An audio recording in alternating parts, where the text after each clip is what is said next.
I haven't let it go. I've put it in a box, wrapped it up, and stored it somewhere. I don't even see it. I haven't even looked at it. Right.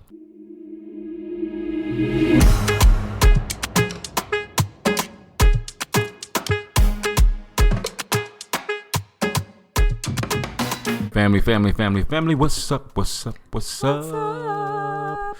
Welcome to the Bacon Bits Podcast, where we desire for you to take the bits of information and immediately apply them to your knife for success.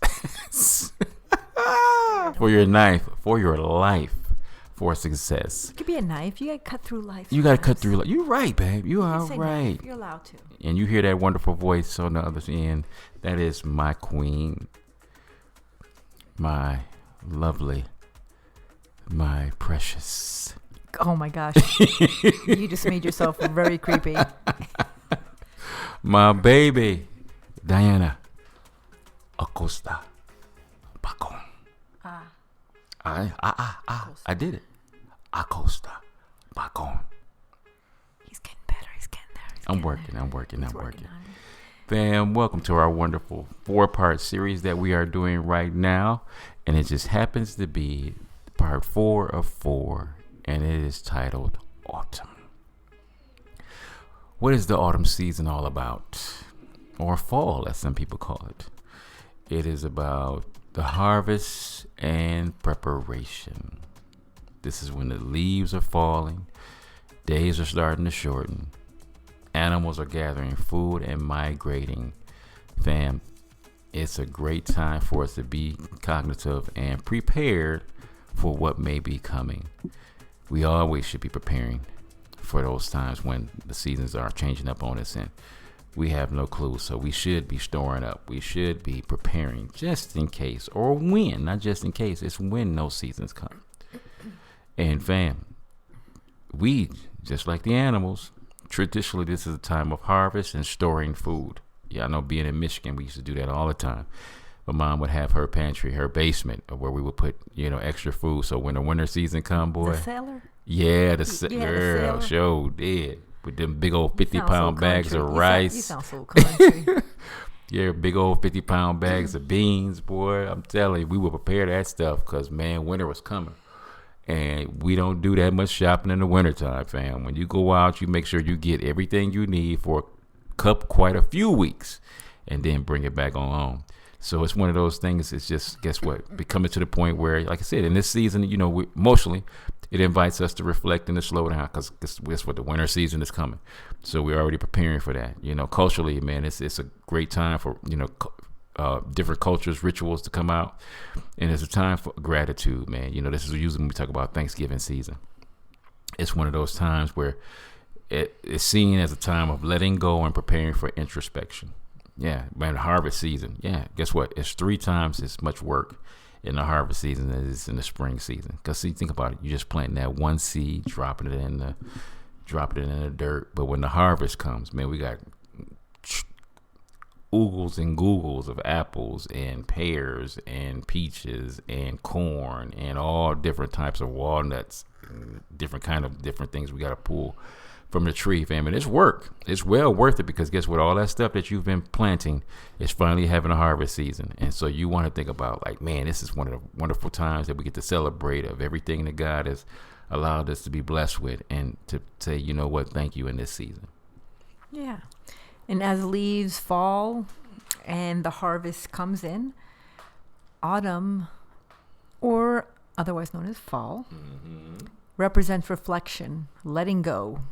It's preparing us for change. Spiritually, this season invites us to reflect on our life's journey this past year, acknowledge what we've learned, and release what no longer serves us. It teaches us that everything in life is cyclical. There's a rhythm, and sometimes we must let go of some things to make room for what's new and what's coming. This is always a time to let it go. Let it go. Who was that? What was her name? Anyway, that movie that all the kids can't, all the parents. Frozen. Oh my God, every parent hated that because all the kids were singing "Let It Go." Okay. But that's reminding us to not hold too tightly to the things that we need to let go of. of. Release our anger of whatever frustrated you this past year. Release the resentment, the bitterness. Yeah. Maybe some habits that aren't so healthy or so good for you. Some stinking thinking maybe needs to go out the door. And yes, maybe some people, maybe their season is over in your life. Yeah. It's a time that we visibly can see how nature is absolutely beautiful. Yeah. Ooh. This is beautiful, especially on the East Coast. And if you live in, like, we're in Tucson, we're in Arizona, but you can go to the mountains and you can see beautiful colors. The glorious changes of colors. Yeah. And for those who forget that nature is our greatest teacher and that we were born and created and left in a garden. For those who don't know how to let it go, remember nature is teaching us always. Here comes the wind. Here comes the breeze to help us shake off the things that we're holding on too tightly. Sit outside in the wind and tell your hair to not move. Sit outside in the wind and see how things are swaying. And leaves are flying through the sky, and sometimes dust storms come. And what do we have in Arizona that I thought was like a cartoon only? Oh, what do you call those little little dust storms and dirt devils? Or but no, it was dust storms. They pick up branches and sticks and they just go flying through. And I used to see them all the time in Bugs Bunny, and I can't remember the name of them, but I'm sure you're thinking about what I'm talking about. But the wind helps us release that stuff that we're not willing to. We hold on so tight to things. We be carrying resentment on for years. Fall is a time in our life. Every year it comes up. This rhythm, the cyclical rhythm of nature teaches us this is a time for you to reflect and say, what do I need to let go of? What is not serving me right now? What is bringing me down? What is too dark for me to handle? What is too heavy for me to carry? Stop holding it so tight. If you're refusing to let it go, the wind doesn't knock it off, but here comes the rain. Here comes the rain. Here comes the storms. Here comes the harsher weather. And we're left with the inevitable mess that leaves, right? Do you remember growing up and having to rake all those leaves? Ooh, Lord, that was a full-time job, babe. I sure was. And it's such an example of what we do in life, right? We say, I'm letting it go. Here I lay down my burdens, oh Lord, that you are helping me heal from my anger, my resentment, and my bitterness, and all my bad habits. I'm putting them here at the altar, almost representing the leaves that fall off a tree. And we build a big pile. And then what do? We jump right back in it as children. How many times do you break all the leaves? And then someone is going to come and just jump in and just let the leaves cover you. Yeah. And here we are again. Okay. Think about all the different things in the seasons, boy. So you got the grass being grown beautifully, and you got to keep it cut. You think about spring cleaning that we always say. We should also do some fall cleaning. That's something that should be done. Wintertime with shoveling the snow to make way for pathways of new places of where you're trying to go. So, man, it's so many different things in the different seasons that we have to do to keep things going and keep things moving. And it's beautiful to know that when we rake those leaves off them trees and we get ready, and then some of the leaves actually even go back into the dirt to the roots to replenish it, to restore it with the dead things that's coming off of it. So that's amazing that nature would do that. So it's amazing to think of what nature does and tries to teach us on a daily basis. There's a show, and I can't remember what it's on, maybe Hulu, or it might be Hulu. I love it because as obviously you know, I'm a death doula. One of the things I love is this show. It's called The Swedish Death Cleaning. Gosh, what is the name of the show called? But it's about decluttering and organizing your home before you die. So the aim is to so you don't have the burden left on your loved ones. You don't have the burden after you pass. So many of us, how many things do we have in our closets right now you don't even use, and we think that we're saving them for somebody because you think that they're going to want your stuff. Ooh, Lord. Let me tell you something. They don't want your shit. They don't want it. They love you. They appreciate you. They love it for you, but they don't want it. Yeah. So all that extra stuff, like we got rid of our plates and cups a long time ago. Yeah. We kept 4 plates just in case people come. But you know Guests what? and stuff. Guess what? That's what paper plates were made for. You just go and buy a stack when you have family or you have guests over. But I love the show, and I can't remember. It's called like Dastaning. I can't remember the actual name of it, but it involves kind of evaluating and discarding your possessions. You have to focus on the items that have the most meaning and the most significance. It's a process that you can be done any time of the year, any time of your life, or whatever. But it is an encouragement to you to live more intentionally and embrace minimalism. Right. But really, for us, I love the idea of the Swedish death cleaning because, first of all, life is not promised. Right? Life is not promised. Yeah. And we can barely keep up with the stuff we have in our house. Yeah. When's the last time you opened up and decluttered your closet? You talked about spring cleaning. But we do this in fall. Every 3 months I have, which is seasonal for me, every 3 months we purge in our home. We purge. If we haven't put it on, used it in the last year, because there's some things that you need a year. You need to hold on to winter clothes. Obviously, you can't get rid of them in spring because it's not winter yet. You don't need them. So some things you need to keep. But there's a lot of things. And I would venture to say about 40% of the things in our homes we don't even use. There's no purpose for them. They're just sitting there because they hold some meaning or they hold some idea or some memory. And what an opportunity to learn and to reflect and say, okay, what does this mean to me? Did it bring me the joy I had? And maybe it'll bring somebody else joy because it has exceeded expiration date because I haven't let it go. I haven't let it go. I've put it in a box, wrapped it up, and stored it somewhere. I don't even see it. I haven't even looked at it. Right. And you made me think because I was thinking about with food. I'm like, man, you think it's some people that's listening to us and even us every now and then. Then we go to the back of the cabinet to pull out some food that we be like, ooh, we pull out old medications that been expired. I'm like, fam, how much stuff do we keep in our house? And guess what? It has an expiration date on it. And we got to get to the point of always knowing that, fam. Just like even with people, there's people that's in your life for a season.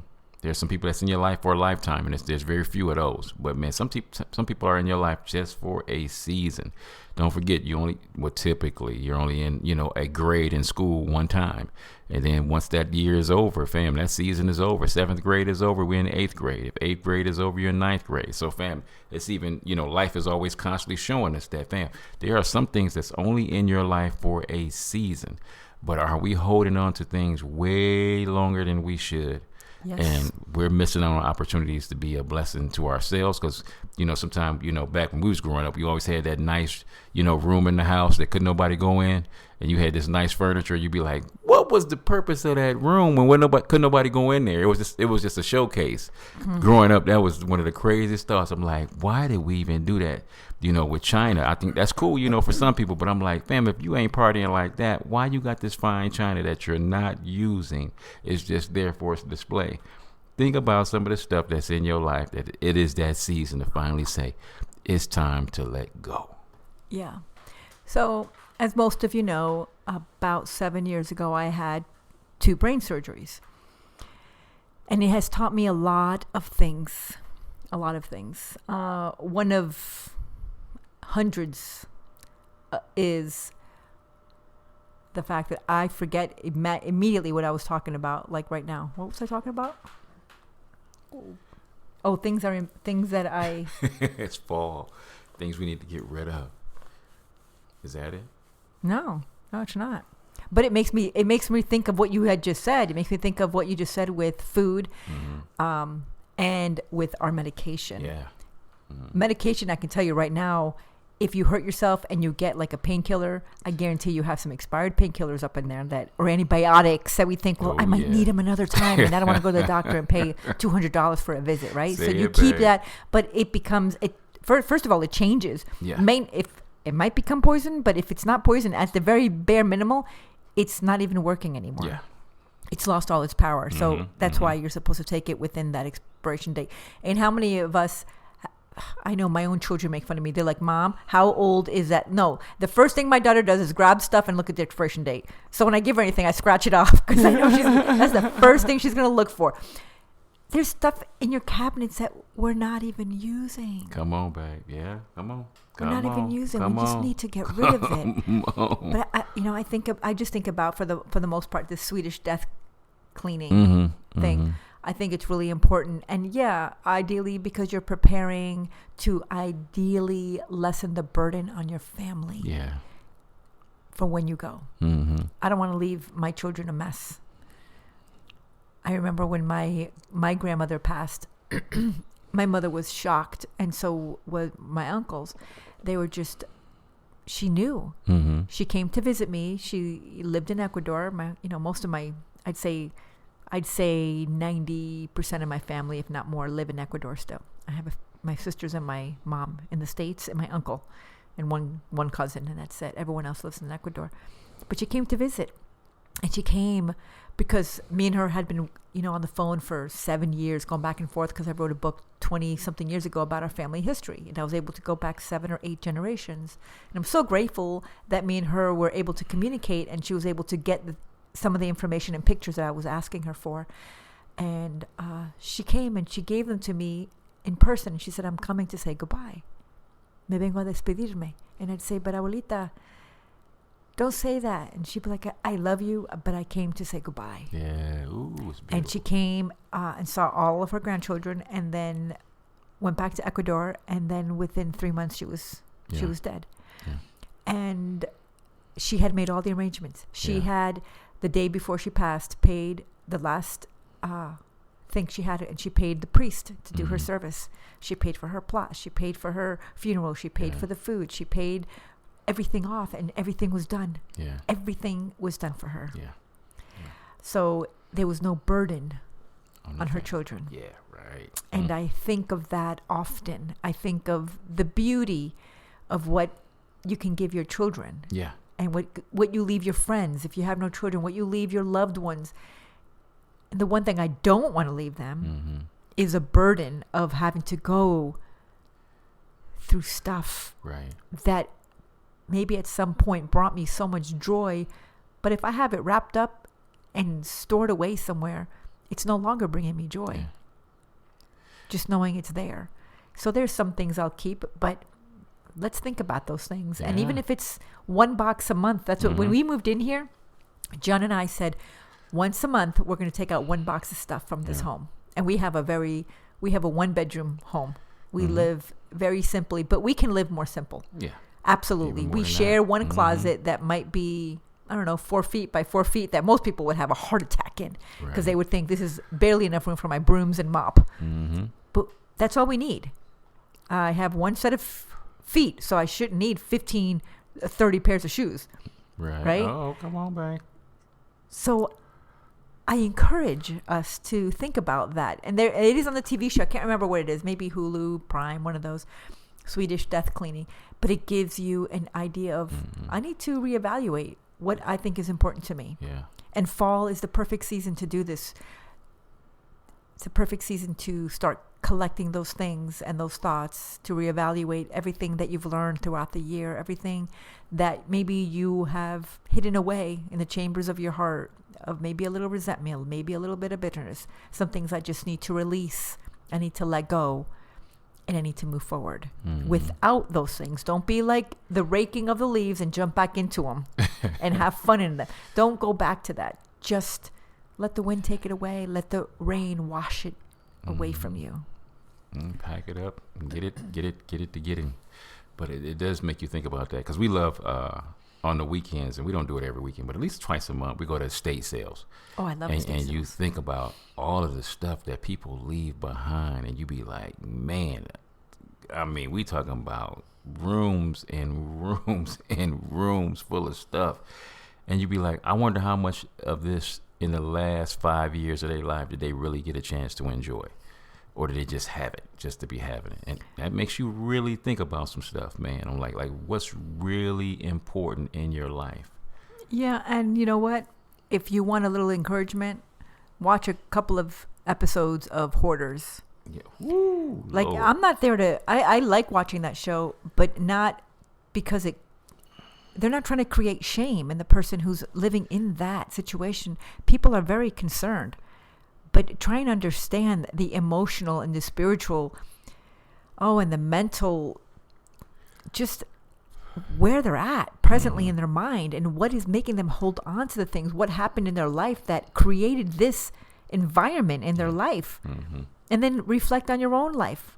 Am I creating my own little corner of stuff that, why am I having such a hard time letting go of it? And what does it mean to me? And is it something my children want? We did this years ago when we moved out of our last many years out of the Glen one. Yeah. And my daughter was like, "What are you throwing all those pictures?" I took digital copies of we had thousands of pictures, thousands. And I just didn't want to carry albums and albums and albums. We had them in boxes, and over time, pictures they wear and they discolor, and it's just a matter of whatever you want out of these things. Like, how many parents out there still have their children's kindergarten and second grade and third grade pictures and projects, but your kids are married and have their own children now. When my kids got married and had their own children, guess what I did? I put them in a box and said, "Here's your stuff. I love you, right. but now your children get to see it and you get to grow up with it. You decide if you want it or not." And it's not because I don't love them. It's not because I'm trying to discourage them. It's just a matter of, how long are you going to carry it? Because if you don't throw it away or give it away, guess what? You're leaving it to somebody else to have to figure out to do. And that's a very heavy thing and a guilt-ridden thing. Right. I don't want to leave my kids making them feel guilty for getting rid of something that they remember me enjoying. Somebody else might enjoy it right now. Right, it could, yeah. Maybe that season is over. Yeah, and I think we don't do it enough. Yeah, like I said, we ain't trying to shame nobody or trying to beat you up, but it's also just makes you think about life, of what really is important and what really is like. And I'm stressing over this, because in the bigger picture of things, what do you want people to remember? You want people to have good memories of you. If they can have a thing or two here, cool. But if that didn't mean nothing to you, but it meant a lot to them, are you keeping it out of guilt and shame, or are you just keeping it just to be keeping it? Yeah. So it always makes you think, there's some times for us to go through some stuff in life and say, what's really important to me, because man, you'll go through seasons of coulda, shoulda, woulda, and you don't want to look back over your life and say, dang, I wish I'd have got a chance to really utilize this thing of what it was supposed to be utilized for, instead of now I got to look back in some kind of shame. And you know what? So many people don't go on vacation and don't go and do things because they have a burden at home. I can't leave my pets. I can't leave. I'm not saying that they're a burden. They're part of the family. But I can't leave. Like, for me, my biggest issue is who's going to water my plants when we leave. And I think about that a lot. So we leave places. We go for like 2 weeks. But it's time to pay attention. Yeah. Observe nature. Pay attention to the subtle changes as the seasons progress. So noticing these changes is going to allow us to feel more connected to nature, to ourselves, and to God. These cyclical changes, these seasons, offer unlimited opportunities to improve our physical, our mental, and our spiritual well-being. The biggest lessons that every season is going to teach us is that nature is impermanent and things are constantly changing. We have to understand that life is a cycle. Yeah. There are times of growth, of harvest, of letting go, of rest, and of play. Each phase is going to contribute to the unfolding of our spiritual path and deepen our connection with ourselves and with God. The changing seasons can also teach us about grief, death, about loss, and they're reminding us that they are all natural parts of life and that new life can and will emerge from it. So instead of trying to ruha your way through or bully yourself past this season, identify it, accept the change, embrace the season, reflect on the blessings and the lessons, discover what is needed, and do that. Family, nature does have a rhythm. Are you paying attention to what's going on around you? Slow down and really dial in and focus on what's going on. Family, we love you. We have nothing but love for you, and we want the absolute best for you. I hope you enjoyed these 4 parts. And if you didn't hear any of the other parts of the seasons, go back and listen. Fam, they all connected one way or another. We love you guys. God bless. Bye. What up, fam? Do you need some extra tools that's going to help your life be the best that it can possibly be? Are you constantly juggling work, family, and personal time only to feel drained and unfulfilled? That's where the book that I wrote called The Balanced Life can be your guide to reclaiming your time, energy, and happiness with practical strategies for setting boundaries, prioritizing self-care, and achieving real balance. This book helps you create a life that you love without the burnout. Get ready to break free from the chaos and step into a life of purpose and peace. Grab your copy of The Balanced Life because you deserve a life that works for you. Also, we have The Unraveling. It's a journal to help you write, reflect, and heal. Your thoughts matter. Your feelings deserve space. The Unraveling Journal is more than just a notebook. It's your personal guide to self-reflection, healing, and growth. With guided prompts, mindfulness exercises, and room to express yourself freely, this journal helps you untangle emotions, process life's challenges, and rediscover clarity. Take a moment for you. Write, reflect, and heal, one page at a time. And fam, also another book written by my wife is Healthy Relationships. Because fam, you know this. Great relationships don't just happen. They're built. Whether it's with your partner, kids, friends, or co-workers, strong connections are the foundation of a happy life. In Healthy Relationships, you'll learn how to communicate better, set healthy boundaries, and nurture trust in every relationship that matters to you. Because when your connections thrive, you thrive. Start building stronger, healthier relationships today. Order your copy at kingdomservantsfirst.com. Once again, that's kingdomservants1st.com. Fam, we want you to be the best version of yourself. Get one of these books today. God bless.